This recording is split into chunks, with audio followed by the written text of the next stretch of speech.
Hey everyone, welcome back. One of the coaches of UNGER Academy here, and this is our weekend chat about what happened on the financial markets during the week. But before we start, I ask you to please subscribe to our channel, click on the bell to stay updated on the release of all our new videos, and why not leave us a like to support our work? We really appreciate it. Thank you. Hi, we are the UNGER Academy, and we teach traders how to make money in the markets. Our founder, Andrea Unger, had been struggling with trading for years until he developed his automated trading method, which he used to become the only 4-time world trading champion. Subscribe to our channel for free tips and tricks. Now this week, stock indexes performed pretty well, bouncing from last Friday's lows and making returns that range from 3 to 3.5%. In this chart, you can see the Nasdaq, which at the moment is quite close to its recent highs. And the same goes for the mini S&P 500, as you see. European stock indexes, on the other hand, performed a bit worse. And in this chart, you see the Euro Stoxx 50 and the DAX. An important thing to note here is the increase in historical volatility that's taking place on all the stock indexes. We're at the 100th percentile in the short term, and we're also very close to the same values in the long term. For example, we're on the 100th percentile for the Euro Stoxx 50. Below, you see a chart of the historical volatility on a 1-month time frame, and as you can see, we are close to the highs of this period. On the other hand, the bonds are falling.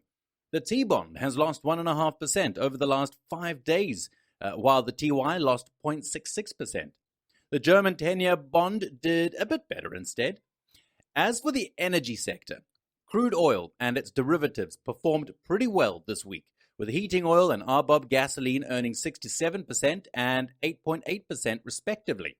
On the other hand, natural gas has been falling for 2 weeks now. Let's move on to the other markets. Although there's not much to say here, we see some mixed returns on the metal sector. And as for the meats, well, we've got a negative 3% for lean hogs. As for soft commodities, sugar and orange juice performed pretty well.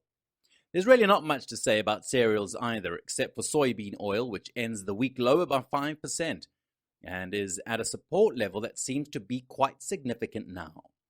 As for currencies, we can see that the euro dollar is still 1.13, exactly as last week. However, what's more interesting instead is the trend of Bitcoin.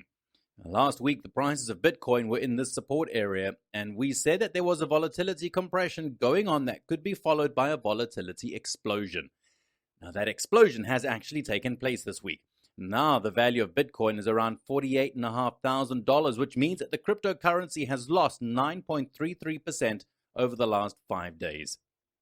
At the beginning of this video, we've already seen that the volatility of stock indexes is on the rise, despite the fact that stock indexes went up this week. On the other hand, if we look at the implied volatility, we can see that it's slightly decreasing. The term structure is back in contango now, which is the natural structure of the stock indexes when there are no disruptive events in the market. As you can see, we've gone through a couple of tough weeks, but the calm seems to have returned. The VIX value has also returned to much more normal values, going down from 35 to 20.